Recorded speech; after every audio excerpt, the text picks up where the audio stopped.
No one showed up to the 7-year-old wheelchair-bound daughter's birthday party of a millionaire CEO until a humble boy said, "Can I join you?" And their lives changed forever that day. If you haven't subscribed to the channel yet, this is the perfect moment to become part of our family and not miss incredible stories like this one. Now let's go to the story that will touch your heart. Daniel Morrison stood at the entrance of the imposing hall of his mansion, his heart sinking with each passing minute. Pink and gold balloons floated to the high ceiling, and a magnificent princess castle-shaped cake remained untouched on the oak table. Streamers hung from the crystal chandelier like frozen tears. It should have been perfect. Sophia's 8th birthday party, the first they had attempted since the accident 3 years ago.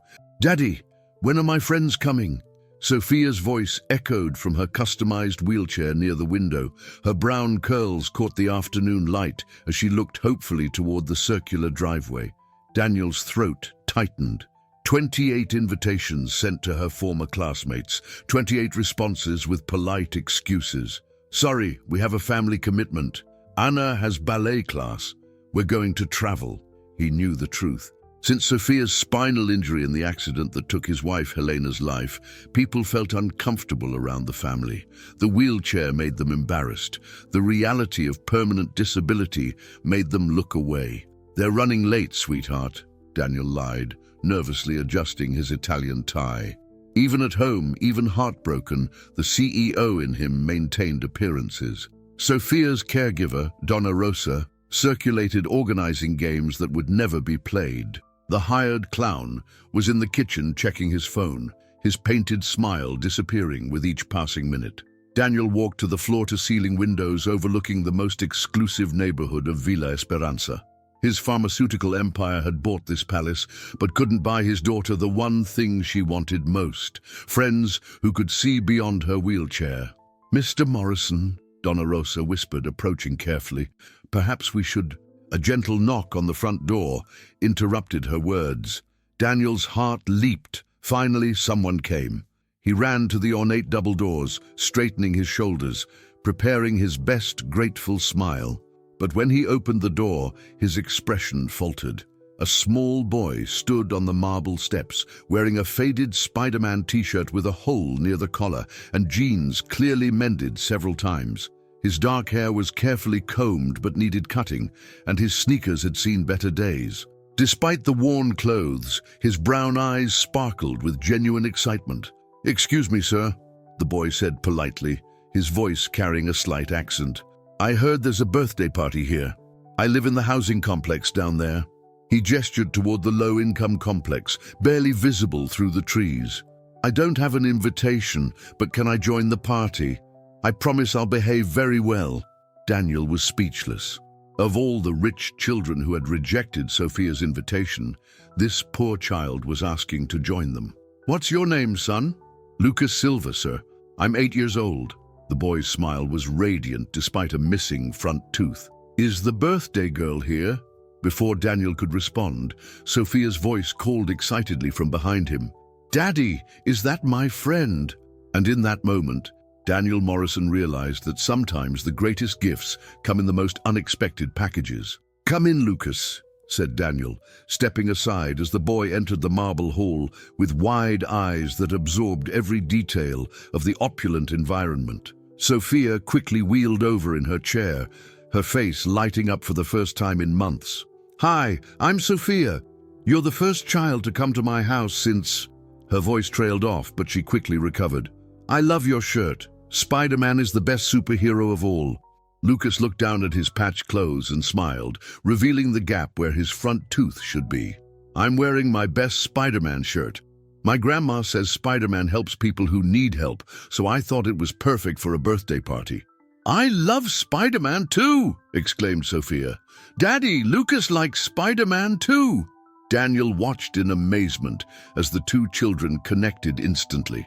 Lucas didn't stare at the wheelchair or ask uncomfortable questions. He simply saw Sophia, a girl who shared his enthusiasm for superheroes. "Do you want some cake?" Sophia asked eagerly. "It's Princess Castle cake with strawberry filling, but I bet Spider-Man would like princess cake too." I've never had castle cake before, Lucas admitted, his eyes widening. My birthday cakes are usually from the supermarket, but they taste the same when Grandma sings to me in Portuguese and English.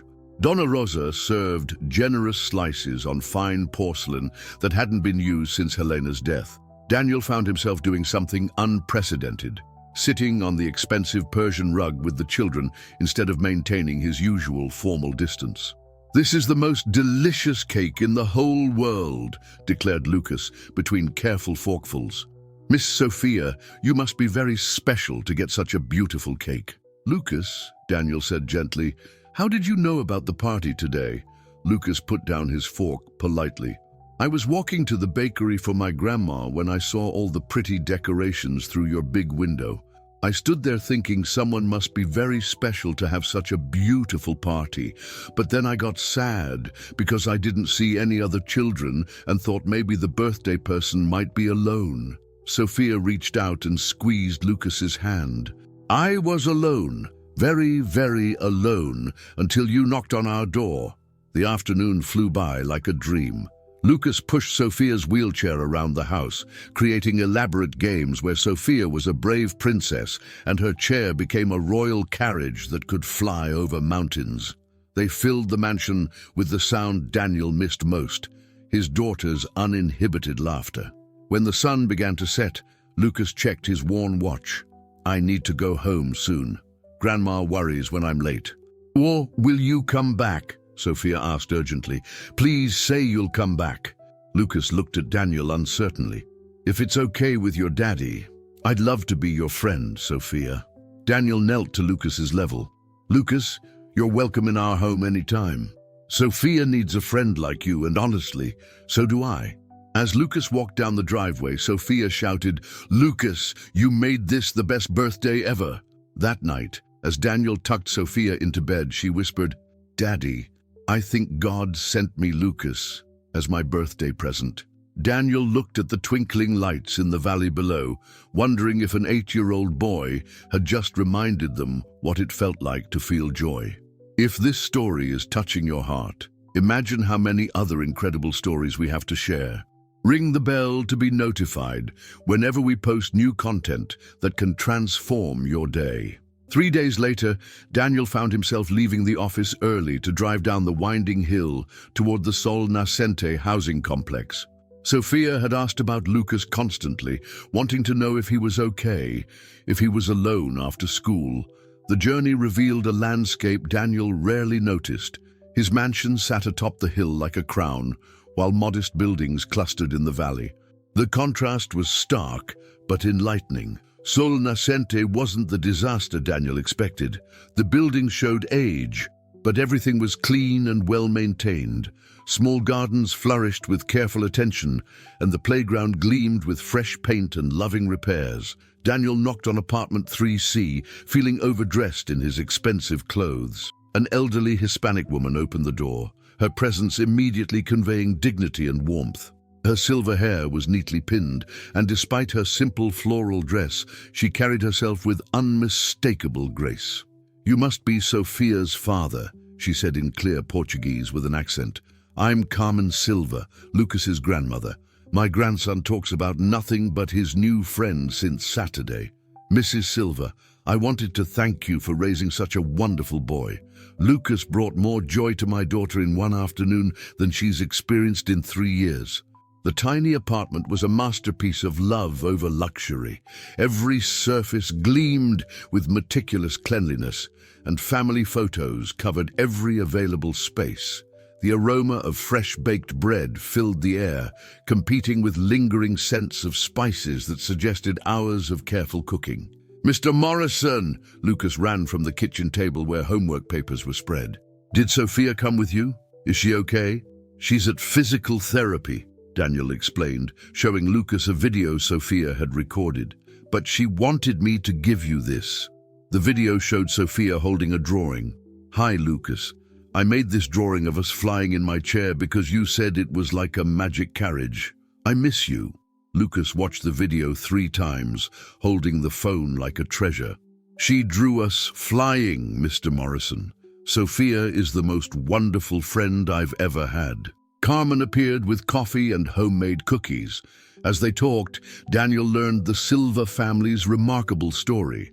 Carmen had arrived from Mexico 45 years ago, learning Portuguese by watching children's programs and volunteering at church. "Mr. Morrison," Carmen said gently, "Lucas tells me your daughter is very brave. The accident that took your wife, it must have been terrible." Daniel's throat tightened. "It was a drunk driver. Helena died instantly. Sophia's spine was severely damaged. For months, we didn't know if she would survive. And you've been carrying all the pain alone," Carmen observed. Lucas had been listening quietly. "Mr. Morrison, is that why Sophia sometimes looks sad? Because you're both carrying heavy feelings." The insight hit Daniel like a blow. "Yes, Lucas, I think you're right. My grandma says heavy feelings get lighter when you share them with people who care about you," Lucas continued. "That's why we pray together every night. For everyone who might be carrying something heavy. We've been praying for your family since Saturday," Carmen added, "for healing, for peace, for joy to return to your home." Daniel looked at this woman and child who had so little but spent their nights praying for strangers. "Why? Because when you see someone suffering, you help them," Lucas said simply. "That's what people do." As Daniel prepared to leave, Lucas wrapped cookies in a napkin. "These are for Sophia. Tell her I made them with extra magic because I was thinking about our friendship." Driving back up the hill, Daniel's mind was in turmoil. The Silva family lived in a space smaller than his master bedroom, but their home radiated more warmth than his mansion had ever known. Stories like this remind us of what really matters in life. If you want to keep receiving this kind of inspiring content, don't forget to like this video and ring the bell. In the following weeks, Lucas became a constant presence at the Morrison house, transforming the sterile mansion into something resembling a genuine home. The boy possessed an intuitive understanding of inclusion that surpassed trained therapists. When Sophia expressed frustration at not being able to reach books on high shelves, Lucas didn't offer sympathy. Instead, he created a game where Sophia became the commander of their Royal Library expedition, and he served as her knight. "Commander Sophia," Lucas would announce, "I await your orders. Which ancient tome requires rescue today?" Sophia would laugh and point regally. "Sir Lucas, the red book on the third shelf holds the secrets we need." The game transformed frustration into adventure, allowing Sophia to maintain autonomy. She remained the decision-maker, while Lucas simply served as her arms and legs. "Lucas," Daniel asked one afternoon, "how do you always know exactly what to do?" Lucas considered this seriously. "My grandma taught me to watch people's faces and listen to their hearts, not just their words. Sophia's face lights up when she can be in charge, so I try to make games where she's the boss. Doesn't it bother you to always be the helper?" Lucas shook his head. "My dad says the strongest people are those who make other people feel strong. Besides, Sophia has the best ideas for adventures." Daniel marveled at this wisdom from an 8-year-old who understood leadership better than most corporate executives.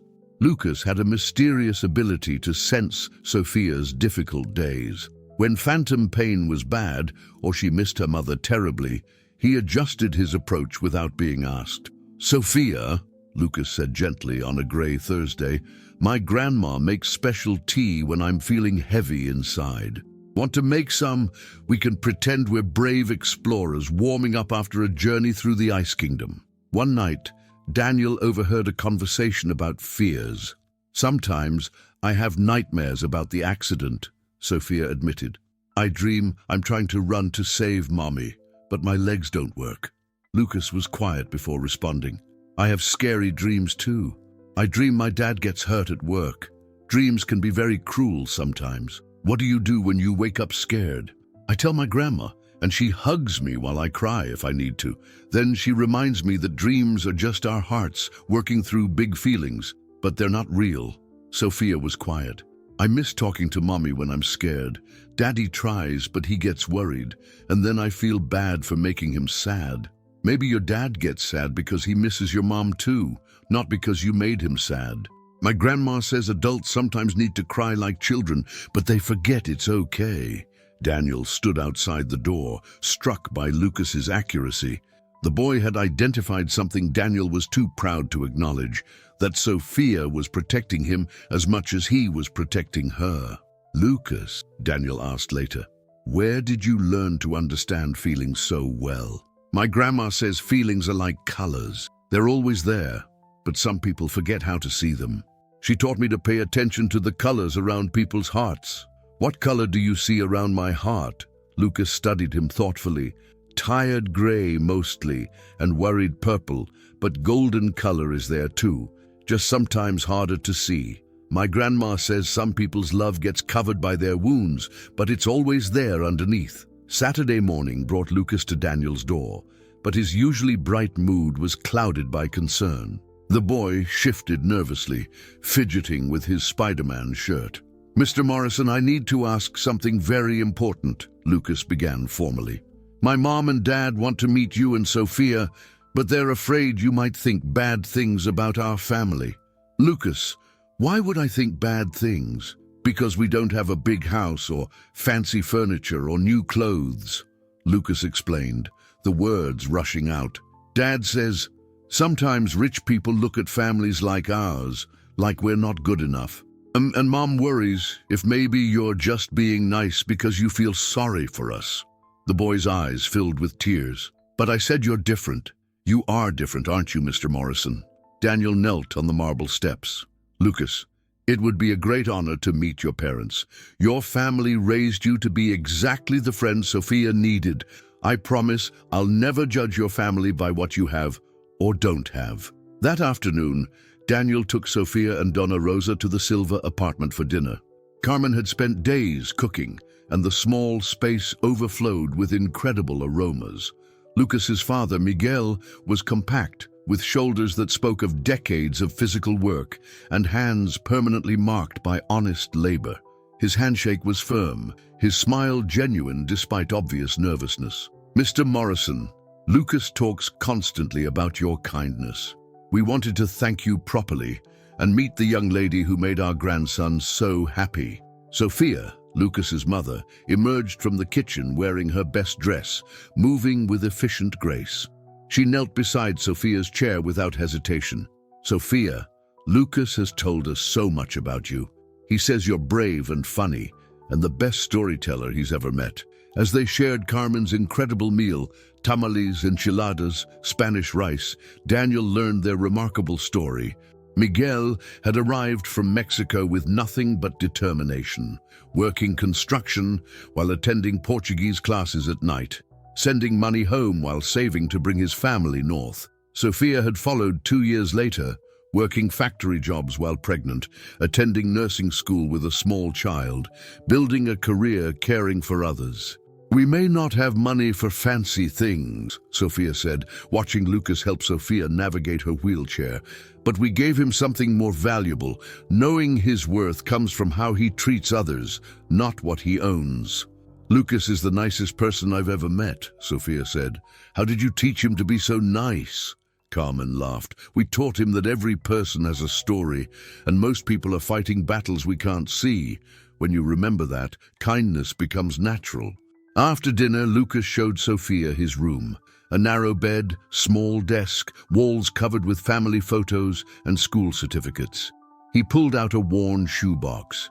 "Sophia, these are my special treasures." Inside were simple items: a smooth stone, a thank you card from an elderly neighbor, a pressed leaf, Sophia's drawing carefully preserved in plastic. "These are better than expensive toys because each one represents a happy memory or someone who cares about me. My grandma says the best treasures are moments when you felt loved." As they prepared to leave, Miguel pulled Daniel aside. "Lucas comes home talking about you too. He says, you look sad sometimes, even in your beautiful house." Daniel's throat tightened. "I lost my wife 3 years ago. It's been difficult. We've been praying for your family's healing. Can I share something? Father to father, forgiveness of circumstances, of limitations, of ourselves is the only way forward. Your daughter needs to see you finding joy again." Driving home, Sophia was thoughtful.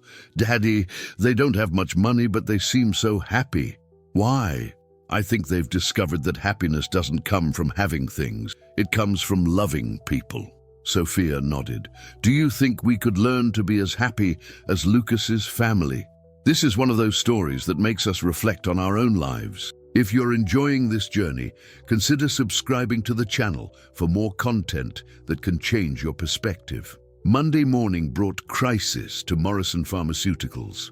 Daniel was in his glass conference room facing 12 anxious board members while stock prices flashed red on multiple screens. Daniel, Anvisa's rejection of our arthritis medication just wiped out 6 months of gains, declared board member Harrison Whitfield angrily.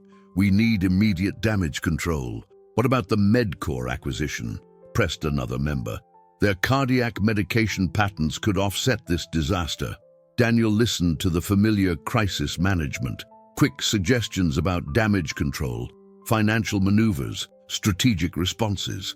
When had business meetings become only about protecting profits instead of serving patients? We need strategic layoffs, suggested CFO Marcus Webb. Research and development has been our biggest expense with lowest return.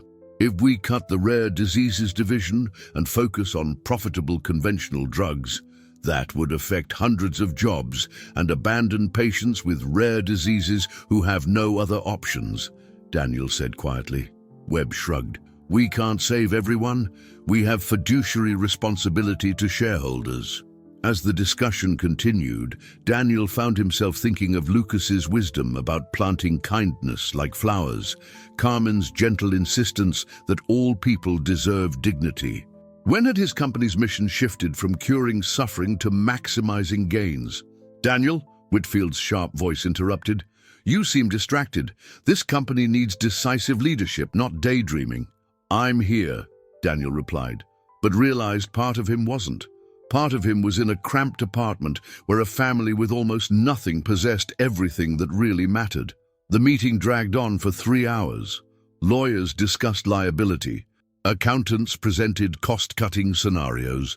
Marketing outlined public relations campaigns, but notably absent was any mention of arthritis patients who would continue suffering or moral implications of abandoning research simply because it wasn't immediately profitable.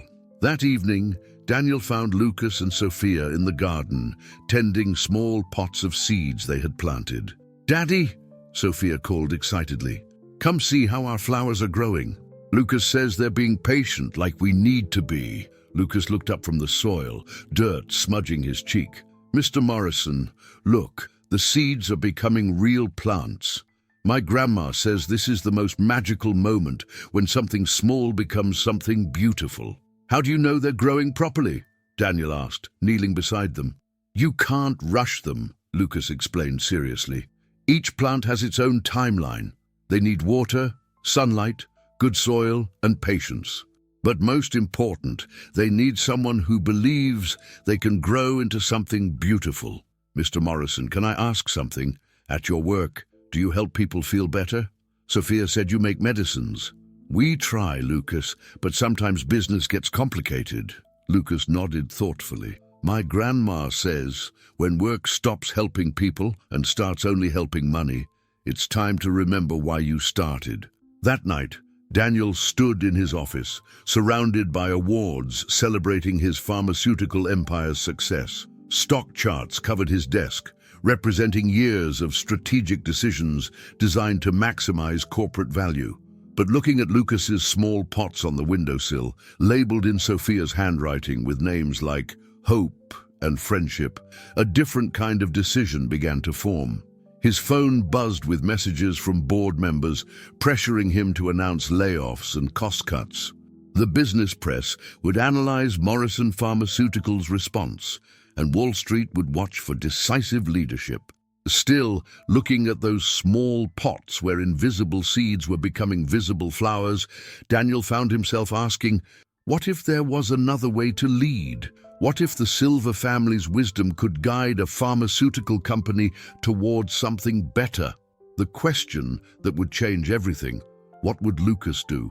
Tuesday morning, Daniel Morrison entered the Morrison Pharmaceuticals boardroom, carrying something no one expected, a child's drawing of two stick figures holding hands under a rainbow, carefully preserved in a plastic folder. He placed it on the polished mahogany table beside thick financial reports and legal documents representing millions of dollars in corporate decisions. The boardroom itself was a monument to pharmaceutical success. Floor-to-ceiling windows overlooking the city, original art worth more than most people's homes, and leather chairs that cost more than the average monthly salary. "Ladies and gentlemen," Daniel began, his voice firm with newfound purpose that surprised even him, "I've made a decision about our response to Anvisa's rejection and our future direction as a company." Harrison Whitfield leaned forward expectantly, his expensive suit perfectly pressed, his confidence radiating the arrogance of someone who believed he had won before the battle began. "Excellent, Daniel. The layoffs and cost-cutting measures we discussed yesterday should restore investor confidence quickly." "We're not laying off anyone," Daniel interrupted, his words falling into the room like stones in still water. "Instead, we're doubling down on research and development, particularly rare diseases and medications for underserved populations." The boardroom exploded in shocked murmurs and angry whispers. CFO Marcus Webb nearly spilled his coffee, staining his tie with dark liquid that matched his expression. "Daniel, this is financial suicide. Our stocks are already plummeting. Wall Street will crucify us." "Actually, Marcus, it's the opposite. We're returning to our founding mission, healing people, not just maximizing profits for shareholders who never see the faces of patients we could help." Patricia Henley's perfectly manicured fingers drummed impatiently against the table. Her engagement ring caught the light like a weapon. "Daniel, have you completely lost your mind? Shareholders will revolt, will face lawsuits. The board will never support this insanity." Daniel looked around the table at faces he'd known for years, people who had helped build his pharmaceutical empire, but had somehow lost sight of why they entered healthcare in the first place. "I've been thinking deeply about what success really means. A very wise 8-year-old boy recently taught me that when work stops helping people and starts only helping money, it's time to remember why you started this journey." "An 8-year-old boy?" Whitfield's voice dripped contempt and disbelief. "You're basing multi-million-dollar corporate strategy on advice from a child. Daniel, this is a boardroom, not a kindergarten classroom. This child has demonstrated more wisdom about human dignity, compassion, and true leadership than this entire boardroom combined." Daniel's voice grew stronger, fueled by conviction he hadn't felt in years. "We're going to prove that a pharmaceutical company can be both profitable and principled, both successful and ethical." Webb pulled out his tablet frantically, fingers flying through spreadsheets and financial projections. "The numbers absolutely don't support this fantasy, Daniel. Compassion doesn't pay dividends to shareholders. Good intentions don't fund research and development." "Maybe we've been measuring dividends completely wrong, Marcus. Maybe we've been so focused on quarterly earnings that we forgot why people become doctors and scientists in the first place." Daniel outlined his revolutionary plan with growing passion. Morrison Pharmaceuticals would establish a foundation providing free medications to families who couldn't afford them. They would continue researching rare diseases regardless of market size or profit potential. They would partner with community clinics in underserved areas, bringing healthcare to people forgotten by an industry obsessed with profit margins. "Exactly how are we going to finance this corporate charity project?" Henley asked sarcastically, her tone suggesting she thought Daniel had suffered some kind of mental breakdown. "Do you plan to print money in the laboratory by cutting excessive executive bonuses, reducing marketing budgets for medications that sell out of medical necessity, and eliminating unnecessary luxury expenses like this boardroom's monthly fresh flower budget that costs more than most families spend on groceries?" Daniel's smile was grim but determined. "We'll discover that helping people is remarkably good for business when you measure success correctly." The meeting deteriorated into chaos, threats of board revolts, shareholder lawsuits, and corporate coups. But when Daniel walked to his corner office afterward, passing employees who looked at him with new respect and curiosity, he felt lighter than he had in years. His assistant handed him an urgent message with worried eyes. "Your daughter called from school, Mr. Morrison. She wanted you to know immediately that Lucas's grandmother fainted and is in the hospital. The family is asking for prayers." Daniel's transformation was about to be tested sooner and more dramatically than he had ever expected. Daniel found Lucas in the pediatric waiting room at Santa Maria Hospital, sitting alone in a chair designed for adults, his small frame making him look even younger and more vulnerable. The boy's favorite Spider-Man shirt was wrinkled and tear-stained, his usually bright eyes red and swollen from crying, but he sat with the stoic dignity Daniel had come to associate with the entire Silver family. "Lucas," Daniel said gently, sitting in the adjacent chair. "Sophia told me about your grandmother. How is she? Have the doctors said anything?" Lucas's lower lip trembled slightly, but his voice remained steady. "The doctors say her heart is very, very sick. Mr. Morrison, they use big words I don't understand, but I can see in Mama's eyes that it's very bad." The boy paused, struggling with emotions too big for his small body. "Papa is trying to be strong, but I saw him crying in the bathroom when he thought no one could see. Mama keeps praying and holding Grandma's hand. But what if she goes to heaven like your wife did? What if I never get to tell her I love her again? Lucas, were you able to see her, talk to her?" "For a few minutes, but she looked so small and fragile in that big hospital bed with all the tubes and machines beeping around her." Lucas wiped his nose with a crumpled tissue. "But you know what? Even though she's so sick, she smiled when she saw me and said, 'Mijo, remember what I taught you about planting flowers. Remember that kindness keeps growing even when we can't see the gardener anymore.'" What did she mean by that, Lucas? That the good things we plant in people's hearts live forever, even if something happens to us. That every time someone is kind, because they learned kindness from us, part of us keeps living in the world. "Mr. Morrison, can I ask something very important? It's about money, and I know it's grown-up stuff, but..." Lucas's voice dropped to a whisper. "The doctors said Grandma needs a special heart medicine that costs more money than our family has ever seen. It's called something like CardioMax, and it could save her life." Daniel's blood ran cold with recognition and growing horror. "Lucas, what exactly is the name of the medication?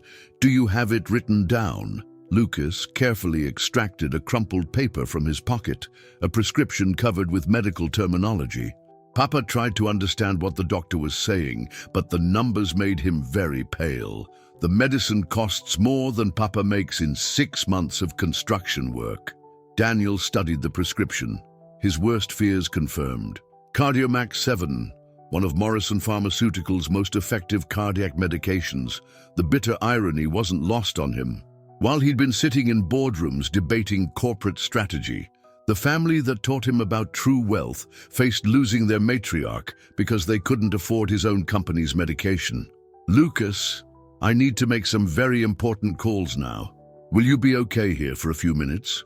25 minutes later, Daniel burst through the doors of Carmen's hospital room, where Miguel and Sophia kept vigil beside her bed, their faces marked by exhaustion and despair.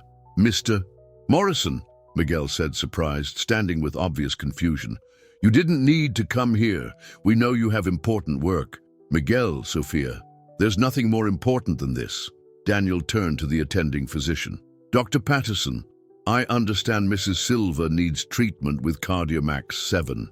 Is that correct?" "Yes, it's the ideal treatment for her condition, but unfortunately insurance coverage is limited and the cost..." Dr. Patterson shook his head sympathetically. Daniel pulled out his business card. "Doctor, I'm Daniel Morrison, CEO of Morrison Pharmaceuticals, the company that manufactures CardioMax 7. Mrs. Silva will receive the complete treatment protocol immediately at no cost to the family." Sophia gasped audibly.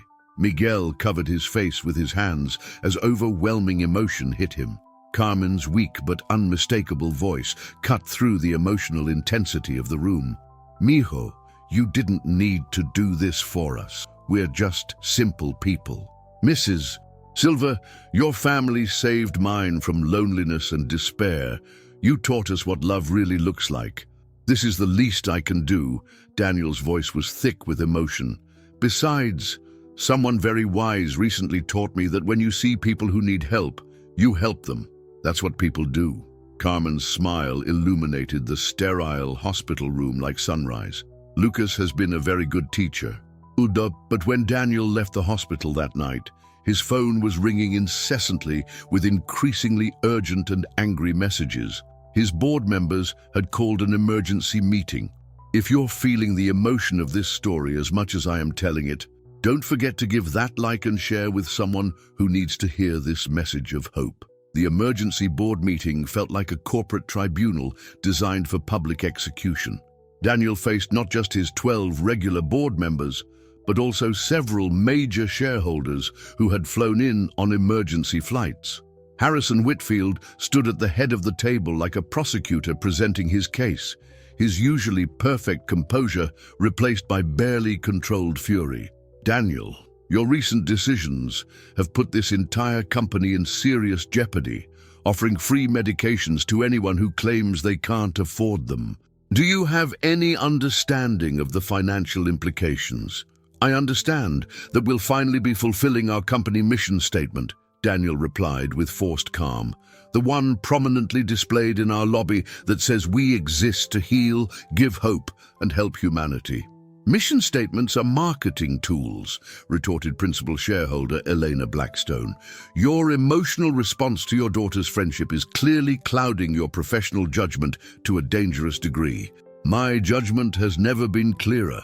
We have an unprecedented opportunity to prove that ethical business practices and long-term profitability aren't mutually exclusive. CFO Marcus Webb stood with grim financial projections. Daniel, if we provide free medications to even 10% of patients who can't afford current prices, we'll lose over 40 million annually. And if we don't help those patients, Marcus, how many will die unnecessarily? How many families will face bankruptcy trying to pay for medications that cost us pennies to manufacture? That's simply not our responsibility as a corporation, Whitfield argued with cold logic. We're a pharmaceutical company with fiduciary duties to shareholders. According to whom? Who decided that helping people and earning reasonable profits had to be mutually exclusive? Elena Blackstone leaned forward like a predator. Daniel, I've been authorized by major shareholders to deliver an ultimatum. Either you immediately abandon these idealistic policies, or we'll call an emergency vote of no confidence in your leadership. Daniel could lose everything: his company, his fortune, his ability to provide for Sophia. The safe choice was obvious: back down, apologize, return to business as usual. But looking around the table at faces hardened by years of putting profit above purpose, Daniel heard Lucas's innocent voice echoing in his memory. When work stops helping people and starts only helping money, it's time to remember why you started. I understand your concerns completely, Daniel said finally, his voice firm despite the enormity of what he was risking. But I won't abandon this path. I've seen what's possible when we remember that pharmaceutical companies exist to heal people, not just enrich shareholders. If you want to remove me as CEO, call your vote. The room exploded in arguments, threats, and desperate attempts at negotiation. 3 hours later, the vote was finally called. By the narrowest possible margin, 7 votes to 6, Daniel retained his position as CEO, but the victory felt hollow and temporary. As Daniel drove home that night, his mind reeling from corporate warfare, his phone rang with Lucas's excited voice filling the car like sunlight. Mr. Morrison, great news. Grandma is getting better. The medicine is working exactly like the doctors hoped, and they say she can come home in just a few days. Despite everything, Daniel found himself genuinely smiling for the first time in weeks. At least one thing had gone exactly right. 2 weeks later, Daniel was in his home office, reviewing troubling financial reports, when Sophia wheeled in with Lucas behind her. Both children displayed unusual seriousness. "Daddy, we need to tell you something very important," Sophia said, her voice carrying gravity that seemed too mature for her 8 years, something that might change everything we thought we knew. Lucas nodded solemnly. "It's about my family, Mr. Morrison. There's something very important we didn't tell you, not because we wanted to keep secrets, but because we didn't think it mattered until now." "What is it? You both look like you're carrying the weight of the world." Sophia looked to Lucas for encouragement. Lucas showed me some old papers in his grandmother's room when we visited her at the hospital. Special papers about his grandfather who died before Lucas was born. "My grandfather died when I was just a baby," Lucas explained, his voice full of reverence. "But Grandma keeps all his important papers in a special box that smells like cedar wood and old memories." Lucas carefully pulled a worn envelope from his pocket. "Mr. Morrison, my grandfather, his full name was Dr. Eduardo Silva. He wasn't just a regular doctor. He was a scientist who spent his whole life creating medicines for people who couldn't afford expensive treatments." The words hit Daniel like lightning. "A pharmaceutical researcher. Are you sure?" "Yes, sir. Grandma said he spent every day in his laboratory working late trying to find ways to make medicines that poor families could afford." Sophia beamed with excitement. "Daddy, show him the photo. You have to see this." Lucas extracted a faded photograph from the envelope. The image showed a distinguished man in a white lab coat standing beside sophisticated research equipment. His kind, intelligent eyes remarkably similar to his grandson's. "Grandma says Grandpa would be so proud that his grandson became friends with someone who makes medicines too. She thinks maybe it's not a coincidence that we found each other." Daniel looked at the photograph, his mind racing with possibilities. "Lucas, do you know what specific research your grandfather was working on when he died?" "Something very important about heart medicine for children who couldn't afford normal treatments. Grandma says he was very close to finishing his research when he got sick with cancer and couldn't keep working."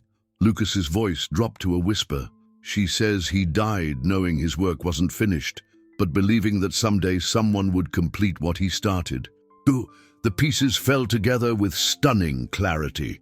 Daniel rushed to his computer, fingers flying across the keyboard as he searched through pharmaceutical research databases. Within minutes, he found exactly what he was looking for. "Lucas, Sophia, come look at this screen immediately." Displayed was a research paper titled "Pediatric Cardiac Treatment Protocols for Underserved Populations" by Dr. Eduardo Silva, published 30 years ago in a respected Mexican medical journal. The methodology described was revolutionary and exactly what Morrison Pharmaceuticals needed. "Your grandfather," Daniel said quietly, his voice full of admiration, "may have provided the key to solving one of our industry's biggest research challenges. His work could help thousands of children who currently can't afford life-saving cardiac treatments." Lucas's eyes widened. "Really? You mean Grandpa can still help sick children even though he's in heaven?" "More than that, Lucas. If we can build on his research foundation, we could create the affordable medication program I've been dreaming of." Sophia clapped with pure joy. "It's like magic. Lucas's family keeps helping our family in the most incredible ways." Lucas seemed to read Daniel's thoughts. "Mr. Morrison, my grandma always says that when you plant good seeds with love and patience, you never know how big and beautiful the flowers will eventually grow. Maybe Grandpa planted seeds of kindness that are just now ready to bloom into something wonderful." The boy was absolutely right, but Daniel was about to discover that some people would do absolutely anything to prevent those seeds from growing. So, are you feeling the emotion of this journey? If so, consider subscribing to our channel so you don't miss the epic ending of this story. News of Dr. Eduardo Silva's revolutionary research spread through Morrison Pharmaceuticals like wildfire, but not in the way Daniel had expected. What should have been celebrated as a breakthrough became the center of a corporate storm. It started with acts of sabotage, research files mysteriously disappearing from systems, key scientists suddenly resigning to join competitors, negative stories appearing in trade publications questioning Daniel's reckless experimentation. The attacks grew more personal. Anonymous sources suggested Daniel had suffered a mental breakdown. Analysts questioned his fitness to lead a company. Stock prices continued plummeting. The breaking point came on a Thursday morning when Daniel entered his office to find private security waiting with Harrison Whitfield and Elena Blackstone. "Daniel," Whitfield announced coldly, "we're implementing emergency measures. Effective immediately, you're suspended from all duties pending a comprehensive review of your recent decisions and mental fitness to lead." "You can't do this," Daniel replied. "Actually, we can," Eleanor announced with cold satisfaction, reading from a prepared legal statement. "We've extensively documented a clear pattern of increasingly erratic behavior." She enumerated the charges: basing business decisions on children's advice, implementing costly charity programs without approval, pursuing research based on 30-year-old papers from a foreign scientist with questionable credentials. Dr. Silva was a brilliant researcher whose work could revolutionize pediatric cardiac treatment, Daniel protested. Dr. Silva was a small-town Mexican doctor whose grandson obviously manipulated you through your disabled daughter, Whitfield mocked cruelly. That family targeted you from the beginning. Face reality, Elena interrupted mercilessly. A poor Mexican boy mysteriously shows up at your daughter's party, befriends her, introduces you to his sick grandmother who needs expensive medication, and suddenly you discover his grandfather's research. It's obviously an elaborate con. The accusations hit Daniel like physical blows. Could he have been manipulated? But then he remembered Lucas's genuine tears, Carmen's authentic wisdom, Miguel's quiet strength. No one could fake that kind of goodness. "You're completely wrong about the Silva family," Daniel said with growing conviction. "They showed us what true wealth really looks like. Security will escort you from the building immediately," Whitfield announced. "The board will vote on your permanent removal Monday morning." As Daniel packed his belongings under surveillance, his phone buzzed with a message from Sophia. "Daddy, Lucas's family wants to invite us for dinner Sunday. I have something very important to tell you that I think will make everything better." Despite everything, Daniel found himself smiling. Some invitations were infinitely more important than board meetings. Sunday dinner at the Silver apartment was a revelation. Despite news reports calling them con artists, the family welcomed Daniel and Sophia with the same genuine kindness they had always shown. "Mr. Morrison," Carmen said gently, "we heard about your troubles at work. We're so sorry that helping us has caused you so much pain." "Helping you caused nothing," Daniel replied firmly. "It revealed the fundamental difference between people who genuinely care about each other and people who only care about accumulating money and power."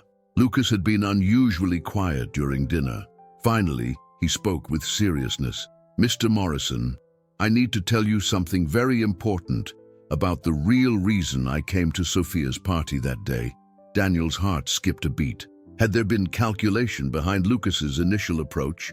"The truth is," Lucas continued with pure honesty, "I was walking to the store when I saw Sophia through your window, and she looked so incredibly sad and lonely. My grandma always taught me that when you see someone who genuinely needs a friend, you become their friend. That's the only reason I knocked on your door, because Sophia needed someone who could see how special she really is." Sophia hugged Lucas tightly, tears streaming. "And that's exactly why I have something important to tell you too, Daddy. Lucas's family didn't change us or trick us. They helped us remember who we really are." As Daniel looked around the small apartment filled with love and unshakable moral values, he realized Sophia was absolutely right. Tomorrow, he would fight the most important battle of his professional life. But tonight, he was exactly where he belonged. If you've made it this far in the story, it's because you're really connected to this emotional journey. How about leaving a comment telling us what you're feeling? Monday morning arrived like Judgment Day. Daniel entered the Morrison Pharmaceuticals boardroom for what everyone expected to be his final meeting as CEO. But he wasn't alone. Lucas sat beside him in a chair that dwarfed his small frame, wearing his best clothes and carrying a briefcase that would change everything. This is highly irregular, Whitfield protested. Children don't belong in corporate boardrooms. Lucas Silva has something to say that directly relates to this company's future, Daniel replied calmly. He deserves to be heard. Eleanor Blackstone drummed impatiently. We're not here to indulge fairy tales. The vote is a formality. Your removal as CEO has already been decided. But as Lucas stood in his chair to address the room, something unexpected happened. The boy's presence, his dignity, his quiet courage, commanded attention in a way that surprised even Daniel. My name is Lucas Silva, he began, his 8-year-old voice clear and strong. You don't know me, but you've been talking about my family for weeks. You think we're bad people who tricked Mr. Morrison, but I want to tell the real truth. He opened his briefcase with ceremonial care. My grandfather was Dr. Eduardo Silva. He spent his whole life trying to make medicines that poor families could afford.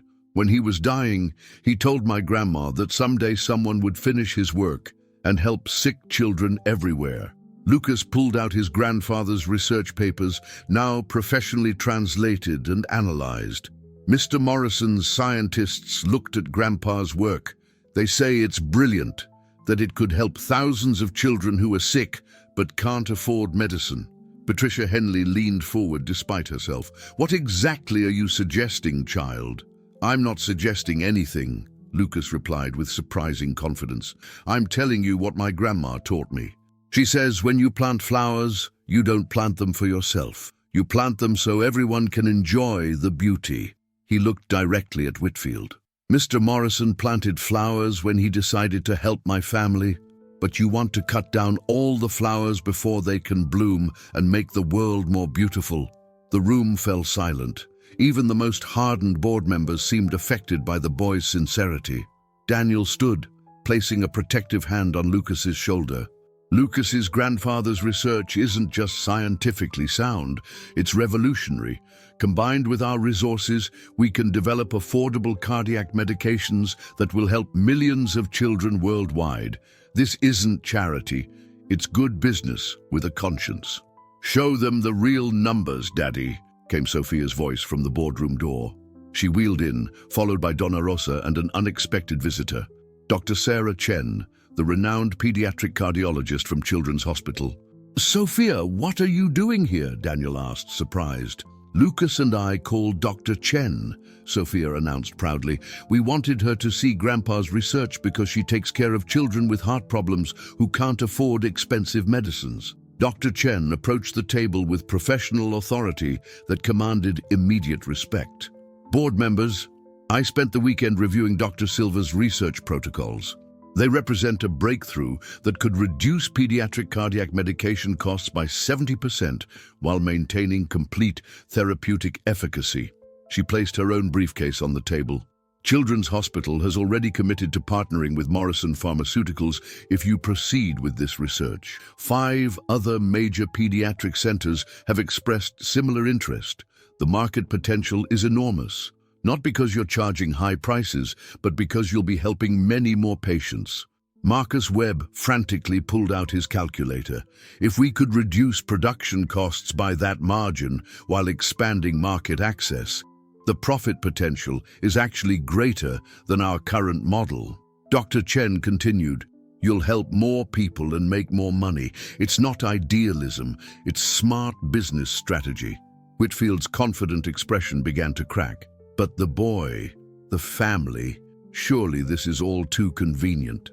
Lucas's small hand raised politely. Mr. Whitfield, my grandma wants to meet you sometime. She says angry people are usually just scared people who forgot that someone loves them. She makes very good cookies and says cookies make everything better. The absurdity of an 8-year-old offering cookies to resolve corporate warfare broke something fundamental in the room's hostile atmosphere. Several board members actually smiled, despite themselves. Elena Blackstone studied the research documents with growing admiration. Dr. Silva's methodology? It's genuinely brilliant. If this research had been published in American journals instead of Mexican ones, it would have revolutionized our entire industry decades ago. That's exactly my point, Daniel said quietly. We've been so focused on protecting our profits that we ignored innovations that could help us serve humanity better. Lucas's family didn't trick us. They reminded us of who we should be. The vote, when it finally came, was unanimous. Daniel would remain as CEO, and Morrison Pharmaceuticals would immediately begin developing Dr. Silva's affordable medication protocols. But the real victory came afterward, as board members approached Lucas with genuine curiosity and respect, asking about his family and his dreams for the future. 6 months later, Daniel stood in the same boardroom, now decorated with children's artwork from patients who had received free medications through the Silva Foundation. Company stocks had reached historic highs, not despite their charitable work, but because of it. Lucas burst through the doors, his report card clutched triumphantly in his small hands. "Mr. Morrison, Sophia, I got all A's, and my teacher says I can grow up to be a scientist like my grandpa." Sophia wheeled over to examine the report card with obvious pride. "Lucas, you're going to discover medicines that help everyone, just like your grandpa wanted." "Actually," Lucas said with his characteristic thoughtfulness, "I think Grandpa already discovered the most important medicine of all." "What's that?" Daniel asked. Lucas's gap-toothed smile illuminated the entire room. "Kindness. When people are kind to each other, it heals everything. Hearts, families, and even big companies." Daniel looked around the boardroom that had once seemed like a corporate battlefield, now filled with laughter, hope, and promise of healing that extended far beyond medicine. Carmen had been right. When you plant flowers of kindness, you never know how beautiful the garden will become. Outside the windows, the city stretched below, full of families like the Silva clan who needed both healing and hope. And for the first time in his life, Daniel Morrison knew exactly what his pharmaceutical empire should accomplish. The greatest prescription, it turned out, had been written by an 8-year-old boy who understood what adults had forgotten, that success isn't measured in stock prices, but in the number of lives you touch with love. And so we reach the end of this incredible journey. If this story touched your heart as much as it touched mine in telling it, don't forget to leave a like, subscribe to the channel, and ring the bell for more stories that can transform your day. Tell us in the comments, which part moved you the most? Your opinion is very important to our community. Until the next story that will stir your emotions.